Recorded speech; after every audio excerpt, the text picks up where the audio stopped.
Each year in the United States, thousands of major crimes go unsolved. When the case has gone cold and police have nowhere to turn, they seek assistance from the public. This is a program dedicated to solving these cases. This is Crime Stoppers Case Files. Every year, crimes go unsolved right here in Southern California. Loved ones are left waiting. I'm Joy Benedict.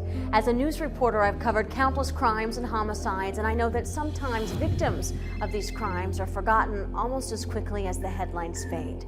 So tonight on Crime Stoppers Case Files, we take another look at the crimes still lingering unsolved in our communities. Let's get started. It's shortly after midnight on August 20th, 2008. Jonathan Muse left home on his bicycle to go visit his girlfriend, and he never made it. So here's his story. He had a heart bigger than all of outdoors. He would do anything for anybody. He just had this personality that attracted people to him. You talked to him for 5 minutes and you were his buddy. He cooked so good, and people used to come over all the time so they could eat, and they used to ask him to cook. Jonathan was into everything as far as sports and activities are concerned. He played hockey, baseball, soccer, that was his favorite, and skateboarding. And he never sat in the house and played video games. He just couldn't deal with that. He wanted to be outside, climbing a tree. He just was not an indoors kid. He wasn't a real good student, but that's okay. He tried real hard. He has two older brothers. They're both in the Marine Corps. He drove his brothers crazy. He was a thinker. He liked to take everything apart. If you were missing a Game Boy, you'd find it in the bathroom drawer all taken apart. He wanted to see how it worked, because video games meant nothing to him. All that stuff meant nothing to him. He wanted to see how it worked inside. And Jonathan was the one that always got in trouble. He liked to do things his way, and he wasn't real good with conforming. I used to think if I could steer him in the right direction, he could rule the world. He was that strong and that stubborn in his ideals and what he believed in. He always fought for what was right and what he felt was right. And that was Jonathan. He had so many friends, so many people loved him. I'm at Pioneer and the 91 freeway, and there's this kid here stooped over his bike. So I'm walking up to him now to check him. Is he shot, or do you know what's wrong with him? No, he's not shot, I don't think. Jonathan. Do you know him? He's a friend of mine. I need to check on him. I want to check Are you in front of him right now? and see if he's Are dead. you in front? On August 20th, 2008, a little after midnight, a passerby found our victim, Jonathan Muse. He was on Pioneer Boulevard at the underpass to the 91 freeway. He was actually lying on the sidewalk and still straddling his bicycle. All we know is that Jonathan had left his home sometime in the night of August 19th, 2008, and was heading to visit a friend. We know that at one point he stopped and actually walked into a Walgreens located in the city of Artesia, walked in and out, was there for about a minute. One of the possibilities of what happened to Jonathan was that he was riding his bicycle under the freeway and a vehicle pulled up alongside him and shots were fired. It's also possible that a local street gang may have actually shot him, mistaking him for perhaps a rival gang member. So at this point we don't know. Jonathan's attackers or attacker could have been on foot, on a bike, or in a vehicle. The California Highway Patrol received a 911 phone call from a passerby who had actually found Jonathan lying on the sidewalk and still straddling his bicycle and non-responsive. At the time it was believed to be a medical rescue call, and when fire department personnel arrived on scene they realized that Jonathan had actually suffered from gunshot wounds. Jonathan was transported to a local hospital where he was pronounced dead. It was around 4 a.m. The sound is still in my head. Tick, tick, tick, tick, tick, tick, tick on my door. Tick, tick, tick, tick, tick. And I yelled, "Who is it?" And they said, "Sheriff's Department." I remember backing into my shower and them following me in. I didn't want to hear anything because I didn't know what they were going to say. I wish they would have said he was in jail. I was not prepared for Jonathan's dead.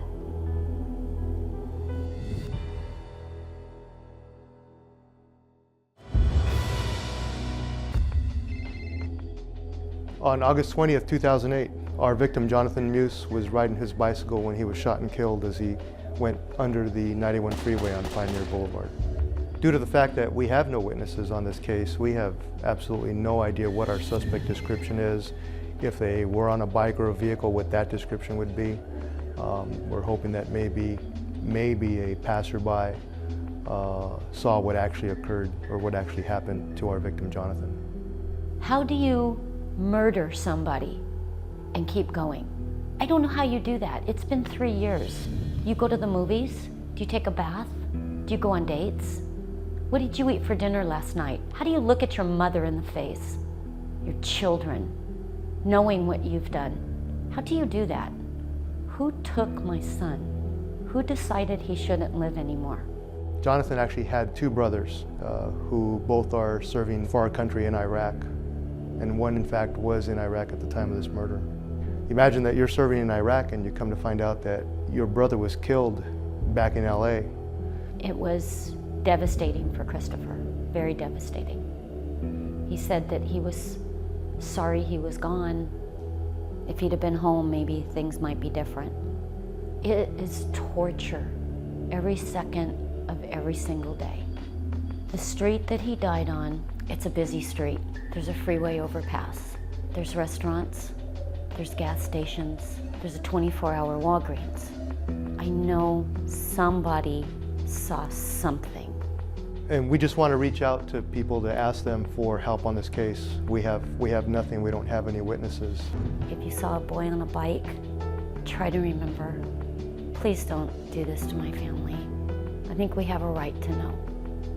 All too often, we hear of young men ripped from their families for no apparent reason. So if you know who did this, if you have any information, you have the power to stop this madness and perhaps save the next would-be victim from this killer.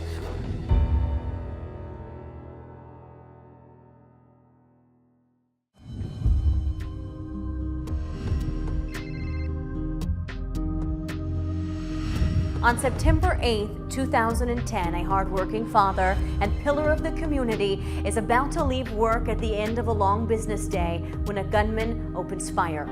Here's the story of Hector Urias. He was just an amazing brother, admiring him as a brother. I know that he was an amazing son, friend, just pretty much everything he did, he was the best. Growing up, he was always very lovable with me. He watched movies with me. He was always joking and playing with me. And I have very beautiful memories with him. And he was a great big brother to me. He taught me how to play every sport, taught me right from wrong. Any problems with school or girls or friends or just anything. He was a guy that was always there for you. You know, I felt like I was pretty special. Like, you know, he did that for me. But the more I learned about his relationships with everybody else, he just did that for everybody. Just had something about him that attracted everybody to him. Just his warmth, you know, just his openness. If I had a problem, he was the first one there. He would always call me and, what's going on? What do you need? Don't worry about it, everything's gonna be okay. He just made everything better. You know, if you put 1 million people in the room, he's the one that stands out. He's the one that everybody wants to get to know. He's the one that everybody calls their best friend. I mean, everybody pretty much in the community knew who he was. A lot of police officer friends. The ex-chief of police was a really good friend of his. The new chief of police, you know, if they had functions for the mayors, you know, new people coming into office, they would have it at his shop. His business was an auto repair shop.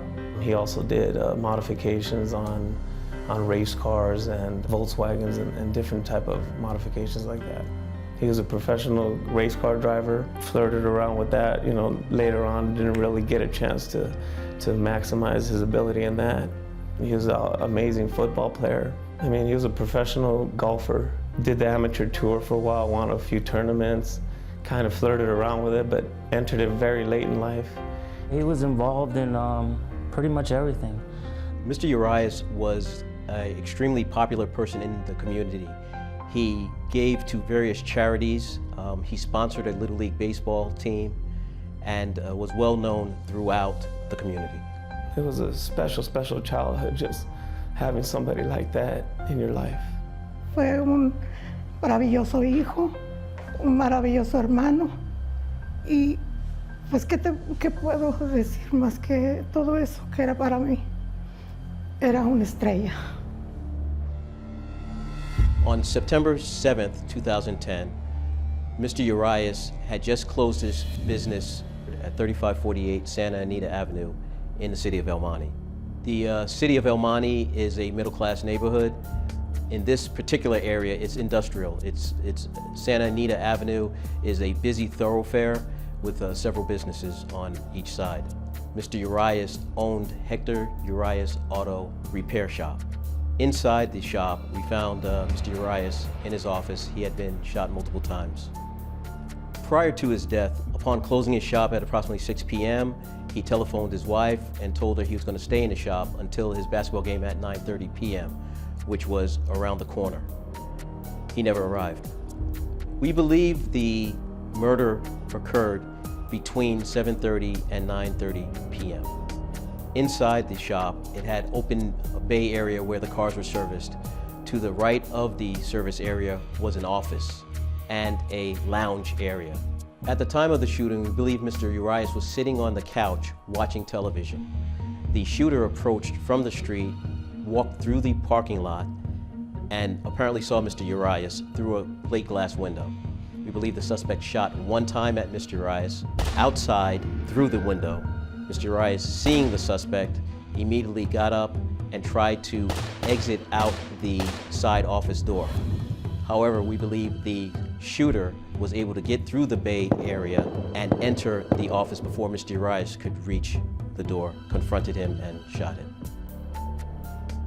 We have one witness who saw an individual described as a light-skinned Hispanic male walking through the parking lot away from the business at approximately that time. Well, we've had some tragedies in the family. Grandfather had passed, an aunt, an uncle. We've been receiving these calls, these late night calls, but every time it would be late, you would know it would be something bad. First thing I hear is my sister telling me, Raymond, Hector's been murdered.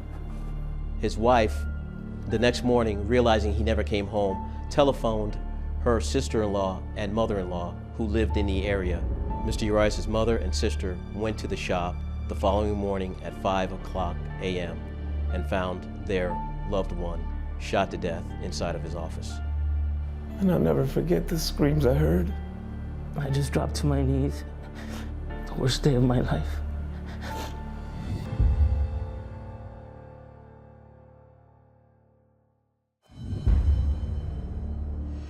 On September 7th, 2010, 48-year-old Hector Urias was shot and killed inside of his business, Hector Urias Auto Repair, in the city of El Monte, California. Well, friends say it's like a nightmare that they can't wake up from. A local racer, beloved by so many, is murdered at his auto body shop. Tonight, the search is on for Hector's killer. Relatives and people who knew Hector Urias came from all over to see firsthand if it was true. Hector Urias' childhood friend, Ray Ramos, says the entire community is stunned. You can't explain it. The guy was just well loved by everybody. This has got to hurt you, though. Oh, yeah, it's devastating. I think it's his dream. I'm waiting to wake up. Urias owned this body shop where he was murdered. He also pursued his dream of racing Volkswagen Beetles. This YouTube video shows a winning race. My company, IAP, sponsored his race car. And we've been good friends. Everybody, all his friends here just love the guy. I still can't believe it. I just want to walk over there and... His cousin Eddie Urias also worked on the race team. He says all of El Monte knew Hector back from El Monte high school football days. He played quarterback. These pictures come from his high school yearbook. Los Angeles County Sheriff's detectives collected a large amount of evidence from the small office. Lieutenant Don Slauson says there appears to have been a struggle. He says the last mechanic left at 7 p.m. last night. Then at 9 p.m., Urias had a basketball game. According to family members, Mr. Urias would often stay there for several hours when he had activities after work, such as softball or baseball. The individual apparently went through the Bay Area, entered into the office, confronted Mr. Urias, and that's where we found his body. Now, Hector and his wife just adopted a 5-month-old baby. They were very excited about being first-time parents. On Thursday, the Irwindale racetrack is going to give a memorial to Hector. They're going to tow his Beetle, his award-winning Beetle, down the drag strip. I just want to thank all of you so much for your love and support. In the midst of this excruciating, indescribable, heart-piercing pain. They had a memorial at the Pomona Raceway where it was attended by approximately 3,000 people in a celebration of his life. He was like a celebrity. It was amazing. He was loved by many people. People just go out of the way to tell me, your brother was amazing. The only thing that keeps us going is how he was.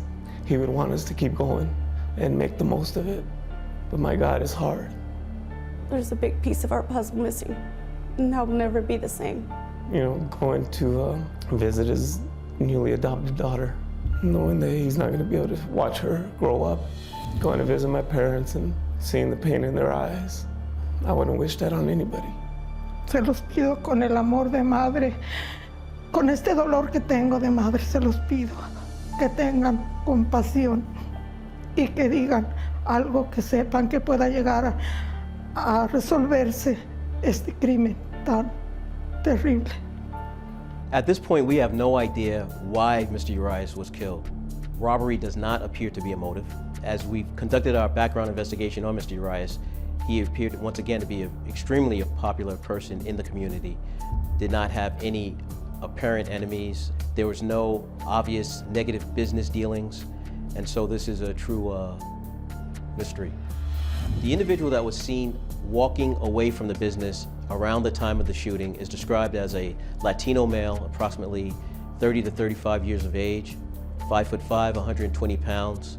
He had a light complexion, a thin mustache, and he was wearing a baseball cap.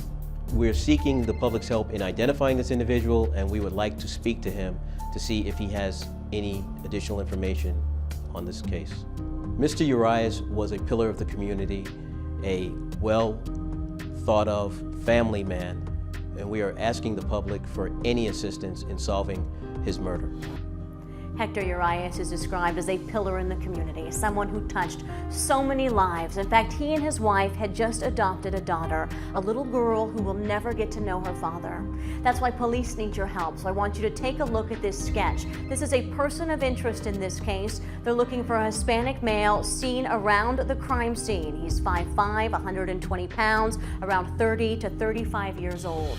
If you saw anything that night, if you've heard anything since that night, please contact Crime Stoppers. Thank you so much for joining us for this week's edition of Crime Stoppers Case Files. Remember, we are here every week with more crimes and more families needing answers. These are your neighbors, this is your community, and you can make a difference.